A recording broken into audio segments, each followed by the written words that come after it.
first contender for my friend Laura Donnelly's bread article is salmon cakes. Sounds unlikely, I know, but salmon cakes use dry breadcrumbs as a binder. Of course, you can use the can from the pantry shelf, but I thought, I have some bread in the freezer, why not make my own breadcrumbs? It's about 5 slices of white bread. I'm just gonna whir them up in the food processor.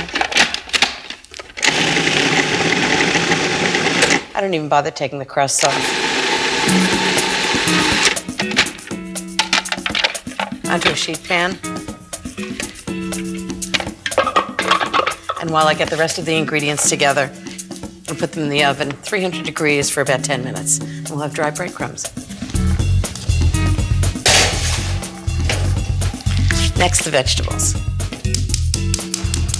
Crab cakes always have a wonderful mix of vegetables in them. And I like to use red peppers and onions. I'm going to saute them until they're just softened. 1 tablespoon of olive oil, 1 tablespoon of butter. And I mix the two. Olive oil has a higher burning temperature, butter has more flavor. So I get the best of both qualities by mixing them. So I've already chopped up the vegetables, actually. I have half a cup of red pepper, half a cup of yellow pepper, 3/4 of a cup of red onion, and 1½ cups of chopped celery. They're all small diced. I'm a big believer that you really only need like 10 recipes. And if you can make each one of those recipes 3 different ways, you've got a repertoire of 30 recipes. I mean, how many recipes do you need? And this is one of those recipes. I make crab cakes, I make salmon cakes. If I have leftover lobster, I make lobster cakes. Okay, now for some great seasonings. These have to have a lot of flavor, and they're all things that you can find in your pantry. A little parsley, like 1/4 cup. I actually don't pick the leaves off the parsley. What I do is just run your knife along the stems and just chop them up. And the stems are just fine. If it's something like rosemary, you can't eat the stems, so you want to pick the leaves off. Okay, so about 1/4 cup right in. And now some spices. I like capers in it. It has sort of a vinegary edge. That's nice, a few tablespoons. Worcestershire sauce. Dash of it. It smells great. A hit of Tabasco, give it some heat. As much as you dare. Some Old Bay seasoning, which is classic for crab cakes and salmon cakes, any kind of fish cakes. Lots of salt and pepper to make sure it has great flavor. I'm going to let this just simmer for about 20 minutes until all the vegetables and the flavors are blended and the vegetables are softened. This smells wonderful. And it looks great. I love the colorful sort of confetti idea of it. Okay, I'm going to get some salmon to put in. I need roast salmon. I've actually roasted it already and chilled it so it would flake really easily. Let me tell you how I did it.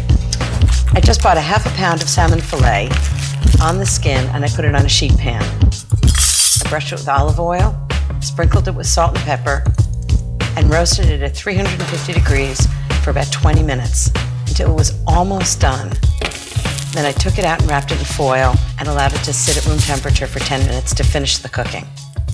I have about 1/2 pound of salmon fillet, and it's really important that it's cold, otherwise it's just a mess.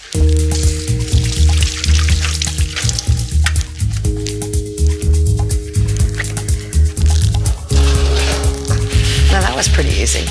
Fantastic. Dried breadcrumbs. Vegetables look like they're doing beautifully. They're perfectly cooked, really tender, and all the flavors infused in them. I'm just going to put them aside to let them cool for a bit. Okay, now breadcrumbs. I need about 1 cup of breadcrumbs. That should be just about right. And then to bind them together, keep them really moist, I'm going to do 1/2 cup of mayonnaise.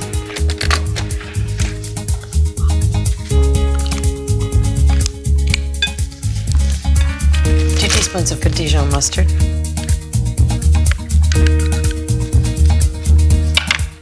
And 2 eggs. I'm just going to mix all this up. And the vegetables should be cool a little bit. You want the vegetables cool because you don't want the egg to cook when they go in, because you have scrambled eggs. Just mix this all together. And then I'm gonna make salmon cakes and fry them. A little bit of butter and oil. This is a great mixture. It's got all kinds of vegetables and the capers and salmon. It's gonna be just delicious. So I'm gonna chill it now. When it's chilled, it's easier to make into salmon cakes. It's firmer.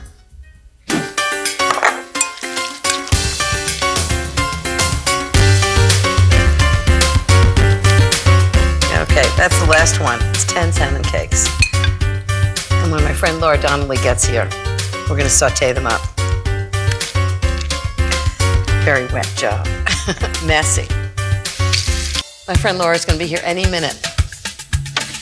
And I just have to get the 3 recipes ready for her so she can choose for her article. So the first one is salmon cakes. I'm just gonna heat up some butter and oil together so I can fry the salmon cakes. Okay, right into the pan. About 5 minutes on each side, so they're nice and browned. 1, 2. I think I'll just do 4 of these. She doesn't need to taste 10 of them. The rest for dinner. Okay, they're really soft. Okay, next I'm going to do the panettone. Just turn the salmon cakes, pull it all together, and I'm ready for Laura.